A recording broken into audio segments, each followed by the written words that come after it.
Hello नमस्कार प्यारे विद्यार्थियों। आज अपने कक्षा 7 विषय गणित के अंदर अपनी प्रश्नावली 7.2 के सवालों को हल करते हैं, जिसके अंदर अपने को प्रतिशत लाभ और प्रतिशत हानि के सवालों को दिया गया है, या फिर प्रतिशत वृद्धि होती है किसी वस्तु के मूल्य में, या फिर प्रतिशत किसी के वस्तु के मूल्य में कमी होती है। उन सवालों को हल करते हैं और साथ में ही साधारण ब्याज के सवाल भी इस प्रश्नावली के अंदर अपने को दे रखे हैं। तो स्टार्ट करते हैं अपना पहला प्रश्न, जिसमें बोला है कि प्रत्येक दशा के अंदर प्रतिशत लाभ और प्रतिशत हानि ज्ञात करनी है। तो सबसे पहले इससे संबंधित कुछ शब्दों को अगर अपने याद रखें कि जो जितने मूल्य के अंदर कोई वस्तु खरीदी जाती है उसको अपने क्रय मूल्य कहते हैं, और जितने मूल्य के अंदर कोई वस्तु बेची जाती है उसको अपने विक्रय मूल्य कहते हैं। क्रय मूल्य वह मूल्य जितने रुपए के अंदर कोई वस्तु को खरीदा जाता है, विक्रय मूल्य वह मूल्य जितने में किसी वस्तु को बेचा जाता है। उसके बाद लाभ होता है कि अपने को किसी वस्तु को बेचने पर कोई फायदा हो रहा है तो उसको अपने लाभ कहते हैं। अगर वस्तु को बेचने पर नुकसान हो रहा है, रुपए कम मिल रहे हैं बेचने पर, तो उसको हानि कहते हैं। लाभ के अंदर विक्रय मूल्य ज्यादा होगा और क्रय मूल्य कम होगा। हानि के अंदर क्रय मूल्य जो है वो ज्यादा होगा और विक्रय मूल्य है वो कम होता है। तो पहले प्रश्न के अंदर देखें, जिसमें अपने को दिया है कि बगीचे में काम आने वाली कैंची रुपए 250 में खरीदी गई तथा रुपए 325 के अंदर बेची गई है। तो 250 रुपए में वो कैंची खरीदी थी, यानी कि इसका क्रय मूल्य 250 रुपए है और विक्रय मूल्य 325 रुपए है। तो ज्यादा मूल्य में बेची है, इसलिए उसको क्या हो रहा है, इस पे लाभ हो रहा है क्योंकि ज्यादा मूल्य के अंदर बेची गई। तो इसका जब अपने उत्तर लिखेंगे, इसका जब अपने हल लिखेंगे, तो उस हल के अंदर या उत्तर के अंदर सबसे पहले अपने लिखा जाएगा कैंची का क्रय मूल्य। कैंची का क्रय मूल्य ये लिख देंगे बराबर में 250 रुपए। उसके बाद लिख देंगे विक्रय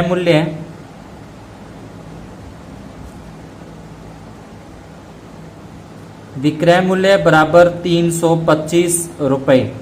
तो यहां से अपने को पता लगा कि कैंची पर लाभ हो रहे हैं, तो यहां पे लिखा जाएगा लाभ बराबर विक्रय मूल्य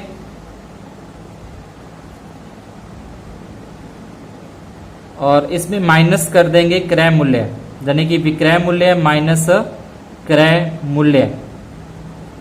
तो विक्रय मूल्य अपने पास आ जाएगा 325 रुपए और क्रय मूल्य अपने को दे रखे है 250 रुपए। 325 में से 250 घटा दें तो अपने पास बचते हैं 75 रुपए। यानी कि रुपए के अंदर अगर लाभ की बात करें तो उसको 75 रुपए का लाभ हो रहा है। अब अपने को प्रतिशत लाभ बताना है, तो इसके आगे इसके बाद में अपने यहाँ पे लिखेंगे प्रतिशत लाभ। प्रतिशत लाभ, तो इसमें सूत्र बनता है लाभ या हानि जो भी हो रहा है। अगर लाभ हो रहा है तो यहाँ पे लाभ लिखा जाएगा, अगर हानि हो रही है तो यहाँ पे हानि लिखी जाएगी। उसके अनुसार यहाँ पे भी लाभ और हानि लिखना है। और बटे में हमेशा ही इसके क्रय मूल्य आता है। लाभ और हानि की जो गणना होती है वो हमेशा क्रय मूल्य पर ही होती है, तो इसलिए बटे में क्रय मूल्य और गुणा के अंदर अपने को 100 लगाना है, क्योंकि प्रतिशत के अंदर अपने को मान निकालना है, तो इसलिए गुणा में 100 लगाया जाता है। अब लाभ जो हो रहा है, तो लाभ हो रहा है 75 रुपए का, बटे में इसका क्रय मूल्य अपने को दे रखा है 250, गुणा में आ जाएगा 100। 10 से ये 10 कैंसिल हो जाएगी। अब 75 में अगर 25 का भाग दिया जाए, 75 में 25 का भाग जाता है 3 पे, और ये 3 को 10 से गुणा करें, 10 दिए 30%, इसका उत्तर आ जाएगा। यानी कि उसको 30% की यहाँ पे क्या हो रही है, लाभ हो रहा है। फिर बी नंबर के अंदर इसमें बोला कि एक रेफ्रिजरेटर रुपए 12,000 में खरीदा गया और रुपए 13,500 में बेचा गया। तो इसके अंदर सबसे पहले अपने को रेफ्रिजरेटर का जो क्रय मूल्य और विक्रय मूल्य है उसको लिखना है। रेफ्रिजरेटर यानी कि जो फ्रिज होती है उसको, रेफ्रिजरेटर का क्रय मूल्य बराबर 12,000 रुपए, और उसके आगे लिखेंगे विक्रय मूल्य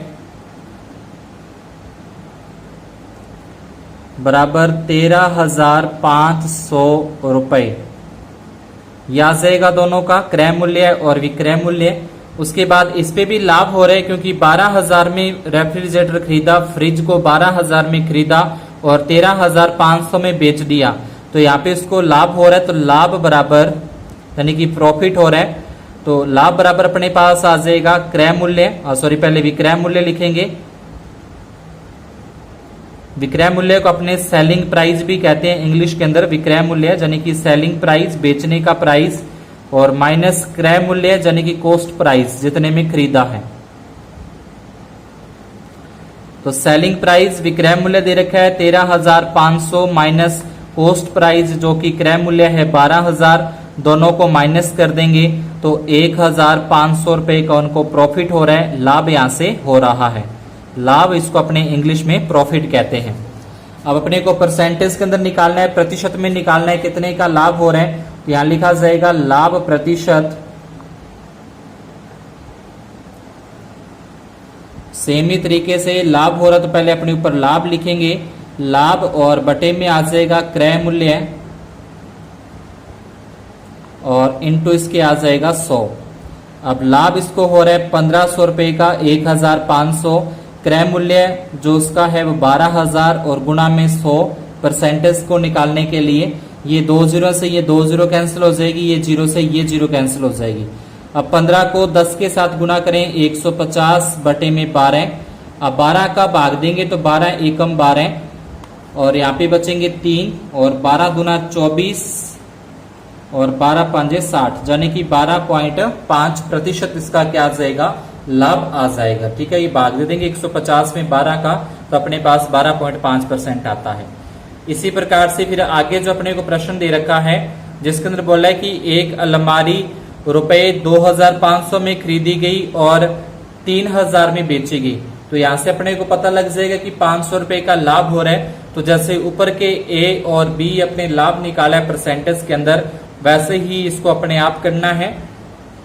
आगे डी नंबर के अंदर बोला कि एक स्कर्ट है वो 250 रुपए में खरीद कर 150 में बेची जाती है। 250 में खरीदी और 150 में बेच दी, तो इसका मतलब इस पे हानि हो रही है, यानी कि जो डी नंबर है इसके अंदर इसको हो रही है हानि। तो इसका जो हल है, हल के अंदर सबसे पहले अपने लिख लेंगे स्कर्ट का क्रय मूल्य यानी कॉस्ट प्राइस इसकी आ जाएगी, क्रय मूल्य बराबर 250 रुपए, विक्रय मूल्य सेलिंग प्राइस ये इसकी आ जाएगी 150 रुपए। अब ज्यादा रुपए में खरीद कर कम रुपए में बेच रहे हैं, तो इसका मतलब इसको यहाँ पे हानि हो रही है इस पे।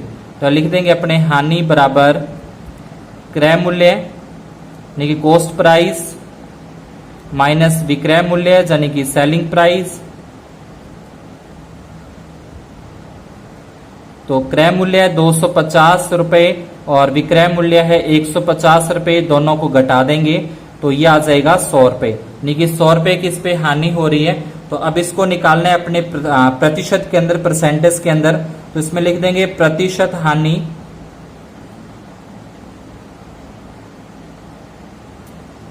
प्रतिशत हानि बराबर हानि और इसके बटे में लिख देंगे क्रय मूल्य और गुणा में 100। हानि का मान यानी कि हानि 100 रुपए की हो रही है और बटे में क्रय मूल्य जिसका आ जाएगा 250 और गुणा में 100। ये 1 जीरो से ये 1 जीरो कैंसिल कर देंगे। 100 में 25 का भाग पूरा पूरा चला जाएगा, 25 चौके 100 और ये 10 से गुणा करेंगे, 10 चौके 40, यानी कि 40% की उसको इस पे हानि हो रही है। तो ये सवाल को अपने इस तरीके से सॉल्व कर देना है। तो एक पहला जो प्रश्न था, पहले प्रश्न के अंदर ए बी सी और डी अपने को परसेंटेज के अंदर प्रॉफिट और लॉस यानी कि लाभ और हानि निकालने थे, जो कि इस तरीके से अपने को सॉल्व करने हैं। इसके बाद दूसरे प्रश्न के अंदर अपने को दे रखा है कि अनुपात ज्ञात करना है, यानी कि प्रत्येक अनुपात के दोनों या तीन पदों के अंदर अपने को प्रतिशत के अंदर बदलना है। तो अगर सवाल में अपने को दो पद दे रखे हैं, दोनों पदों को परसेंटेज के अंदर चेंज करेंगे। अगर तीन दे रखे हैं, तीनों पदों को ही प्रतिशत के अंदर अपने को बदलना है। तो कैसे बदलेंगे? पहले जो ये अनुपात अपने को दे रखे हैं, इन अनुपातों का योग करना है, इन अनुपातों का प्लस करना है, इनका भी प्लस करना है, इनका भी प्लस करेंगे और इनका भी प्लस करेंगे। यानी कि जो पहले अनुपात अपने को दे रखे हैं उन अनुपातों का योग करते हैं। तो पहले अपने को ए नंबर दे रखा है जिसके अंदर लिखा है 3:1। तो सबसे पहले इसमें लिखा जाएगा अनुपातों का योग, यहां लिख देंगे अनुपातों का योग। तो ये आ जाएगा 3 और प्लस में 1 है, यानी कि 3 + 1 हो जाएगा अनुपातों का योग। 3 में 1 जोड़ेंगे तो अपने पास आ जाएंगे 4 आ जाएंगे। अनुपातों का योग यहां से हो जाएगा 4। अपने को 3 के लिए निकालना है, तो सबसे पहले निकालेंगे 3 के लिए। तो जिसके लिए निकालना है उसका अनुपात ऊपर लिखेंगे, बटे में आ जाएगा कुल अनुपातों का योग और गुणा में आ जाएगा 100। इस तरीके से लिखना है, यानी कि 3 के लिए तो जिसका अनुपात को परसेंटेज के अंदर चेंज करेंगे उसको ऊपर लिखना है अंश में, और जो अनुपातों का योग है वो बटे में लिखेंगे और गुणा में 100। अब 3 को 100 के साथ गुणा करके 4 का भाग देना है। तो 3 को जब अपने 100 से गुणा करेंगे तो 3 को 100 से गुणा करने पर आता है 300 बटे में 4। अब 4 का इसमें भाग दे देंगे तो अपने पास आ जाएगा 75%। इसी प्रकार से फिर 1 के लिए निकालना है, 1 के लिए तो यहाँ पे आ जाएगा 1 है तो 1 आ जाएगा बटे में 4 और गुणा में 100। 100 का 1 के साथ गुणा करेंगे, 100 एकम 100 और बटे में आ जाएगा 4। 100 में 4 का भाग देंगे तो अपने पास आ जाएगा 25%। तो ये ए नंबर का अपने इस तरीके से ज्ञात कर लेंगे। आगे नेक्स्ट अपने करते हैं जो बी नंबर अपने को दे रखा है। बी नंबर दे रखा है 2:3:5। तो सबसे पहले इसके अंदर भी अपने को अनुपातों का योग निकालना है यहां से। तो अगर अनुपातों को जोड़ें 2, 3 और 5 को, तो अनुपातों को जोड़ने पर ये हो जाएगा अपने पास 10 होता है, यानी कि अनुपातों का योग करने पर आ जाएगा 10। तो यहां लिखेंगे अनुपातों का योग।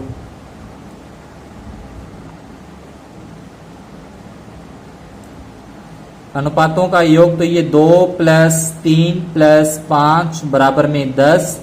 अब पहले अपने को निकालना है 2 के लिए, यहां लिख देंगे 2 के लिए। तो जिसका अनुपात को परसेंटेज में चेंज करना है वो ऊपर और बटे में आ जाएगा योग और गुणा में लगाना है 100। ये 0 से 0 कट रहा है तो कट देंगे, नहीं तो पहले इन दोनों का गुणा करके और बटे वाली संख्या का भाग देना है। तो 10 का 2 से गुणा करेंगे, 10 दूना 20 और बटे में तो कुछ बचा ही नहीं है तो 20 का 20% आ जाएगा। इसी प्रकार से फिर 3 के लिए, तो 3 के लिए आ जाएगा 3 बटे में 10 गुणा में 100। इसमें भी 1 0 से 1 0 कट जाएगी, 10 3 हो जाएंगे 30। ऐसे ही फिर 5 के लिए लिख देना है। 5 के लिए तो यह आ जाएगा 5 बटे में 10 गुणा में 100। इसमें भी 1 0 से ये 1 0 कैंसिल हो जाएगी, 5 दाया हो जाएंगे 50। अब इन अनुपातों को जोड़ के जो परसेंटेज आया इनको जोड़ के देखें, 20 और 30 50 और 50 100% पूरा हो रहा है। इसमें जोड़ के देखें 75 और 25, इसमें भी 100% पूरा हो रहा है।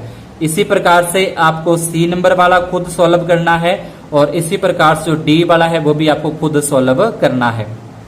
आगे तीसरे प्रश्न के अंदर अपने देखें तो उसमें लिखा है कि एक नगर की जनसंख्या 25,000 से घटकर और 24,500 हो जाती है, तो घटने का जो प्रतिशत है वो अपने को बताना है।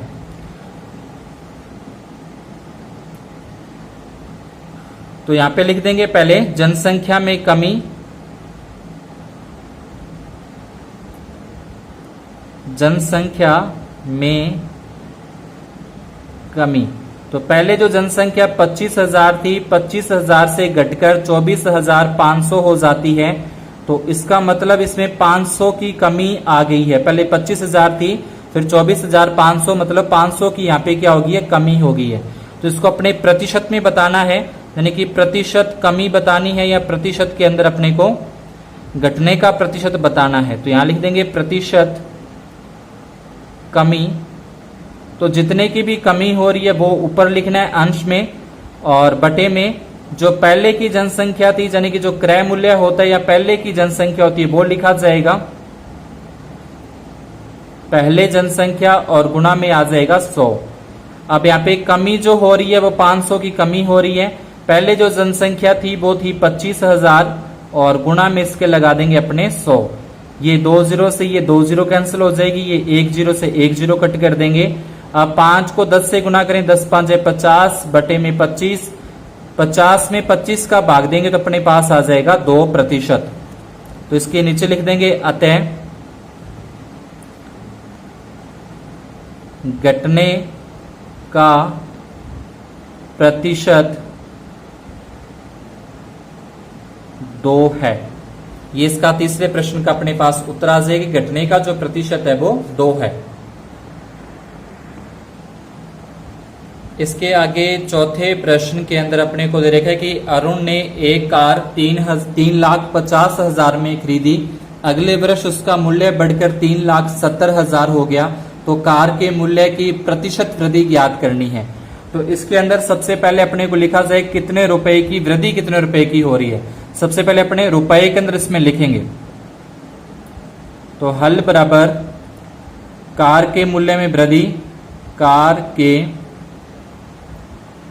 मूल्य में वृद्धि, कार के मूल्य में वृद्धि।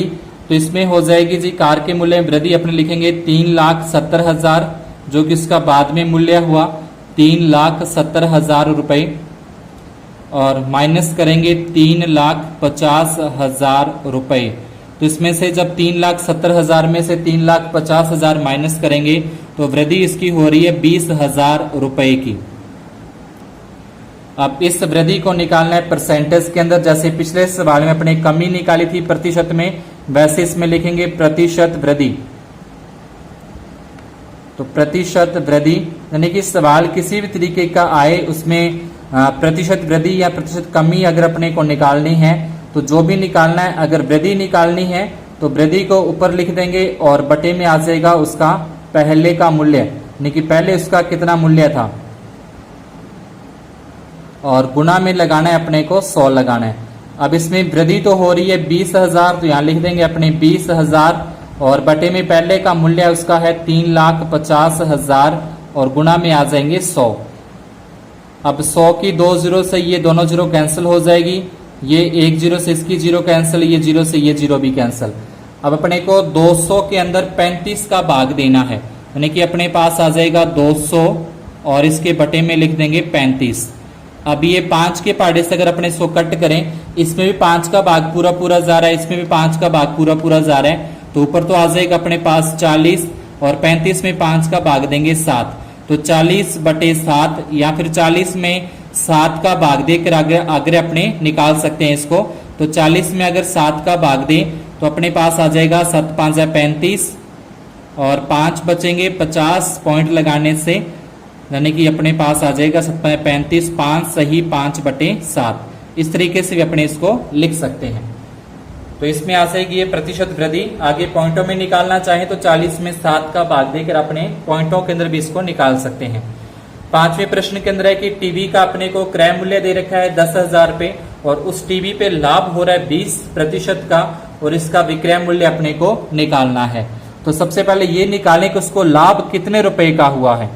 तो अगर उसको अपने ये पता लग जाए कि लाभ कितने रुपए का हुआ है तो अपने इसका विक्रय मूल्य ज्ञात कर सकते हैं। तो लिखेंगे लाभ बराबर, लाभ और हानि हमेशा क्रय मूल्य पर ही होते हैं, तो इसलिए लाभ बराबर क्रय मूल्य का 20%। अब क्रय मूल्य अपने को दे रखा है 10,000, का की जगह पे गुना का निशान आता है, और 20 का 20, और परसेंटेज का आ जाएगा बटे में 100। अब ये 2 जीरो से अपने ये 2 जीरो कैंसिल कर देंगे, 100 का 20 के साथ गुना करें तो ये अपने पास आ जाएगा 2,000 रुपए, यानी कि उसको जो लाभ हुआ है 20% का मतलब उसको 2,000 रुपए का लाभ हो रहा है। 2,000 रुपए का लाभ हो गया, 10,000 का टीवी खरीदा था, 2,000 का उसको लाभ हो गया, तो 10,000 में 2,000 जोड़ देंगे तो अपने पास आ जाएगा 12,000।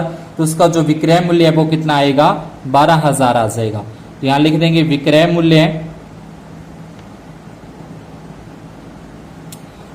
मूल्य बराबर क्रय मूल्य और प्लस लाभ।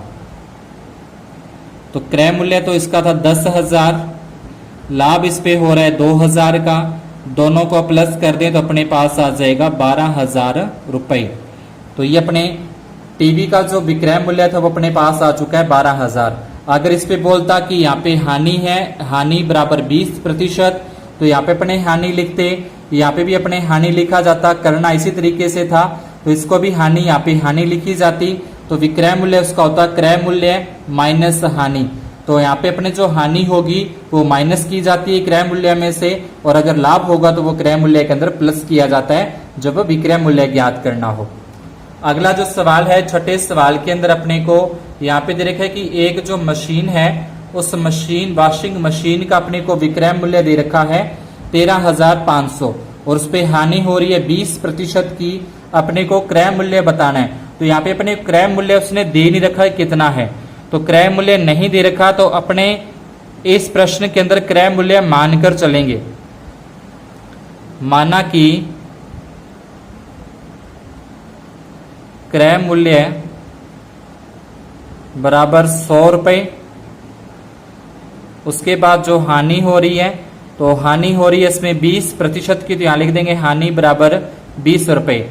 100 रुपए की वस्तु है, 20 रुपए उस पर हानि होगी, तो विक्रय मूल्य, तो इसके बाद लिखा जाएगा विक्रय मूल्य 100 रुपए की वस्तु थी, उस पर 20 रुपए की हानि होगी, तो उसको 80 रुपए के अंदर बेचा गया, यानी कि विक्रय मूल्य आ जाएगा 80 रुपए।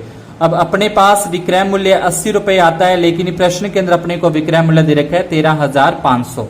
तो इसके अंदर अपने निकालते हैं कि जब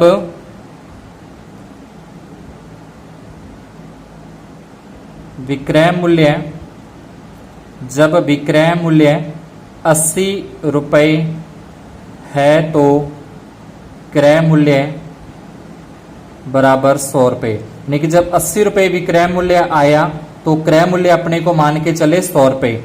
और उसके बाद लिखेंगे जब विक्रय मूल्य 13,500 रुपए है तो क्रय मूल्य यह आ जाएगा 100/80 और गुणा में आ जाएगा 13,500। इस तरीके से लिखना है 100/80 और उसके गुणा में आ जाएगा 13,500। अब ये अपने 10 से 10 कट करें, उसके बाद 13,500 को 10 के साथ गुणा कर देंगे तो यह आ जाएगा 13,500 और 10 और बढ़ जाएगी और भाग देना इसमें 8 का। अब इसमें 8 का भाग दे के जो भी अपने पास उत्तर निकलेगा वो उस वॉशिंग मशीन का क्रय मूल्य होगा। तो इसको थोड़ा सा आगे भाग दे के अपने खुद सॉल्व कर लेना है। आगे 7वें प्रश्न के अंदर दे रखा है कि चाक पाउडर के अंदर कैल्शियम, कार्बन और ऑक्सीजन का अनुपात अपने को दे रखा है 10:3:12 होता है। तो कार्बन का प्रतिशत अपने को ज्ञात करना है। तो यहाँ पे कार्बन का प्रतिशत निकालना है सबसे पहले। तो इसके लिए वही जैसे आपको बताया था, पहले यहाँ पे लिख लेना है कि अनुपातों का योग। तो यहाँ पे आप लिख लोगे अनुपातों का योग, ऊपर ऊपर लिख लेना है यहाँ पे अनुपातों का योग। अनुपातों का योग अपने पास आ जाएगा 10 + 3 + 12। तो इसको जोड़ेंगे तो ये हो जाएगा 25। अब अपने को कार्बन का निकालना है, कार्बन कितने प्रतिशत है, कार्बन का परसेंटेज निकालना है। तो जिसका परसेंटेज निकालना है उसी का अनुपात लेंगे। कैल्शियम का अनुपात 10 है, कार्बन का अनुपात 3 है, ऑक्सीजन का अनुपात 12 है। अपने कार्बन का निकालना है, कार्बन का 3 बटे में कुल 25 और गुणा में 100। 25 के पहाड़े में 25 से कम 25 और 25 चौका 100। 4 को 3 से गुणा करेंगे, 4 × 12, यानी कि कार्बन का जो परसेंटेज है अपने पास आ जाएगा 12% यहाँ से आ जाता है। आगे बोला कि चाक की एक छड़ी में यदि कार्बन की मात्रा 3 ग्राम है तो उसका कुल भार बताना है। अपने पास कार्बन का परसेंटेज आ रहा है 12% और उसमें कार्बन की मात्रा है 3 ग्राम। तो यहाँ सबसे पहले अपने निकालेंगे कार्बन की मात्रा, कार्बन की मात्रा बराबर 3 ग्राम और ये अपने को दे रखा है 12% के बराबर। यहां से पहले 1% का मान निकालें तो 1% का अपने पास आ जाएगा 3/12 ग्राम, यानी कि 1% का मतलब यहाँ पे 3/12 ग्राम है। 3/12 को अपने काट के लिखें, 3 एकम 3 और 3 चौके 12, यानी कि 1/4 ग्राम।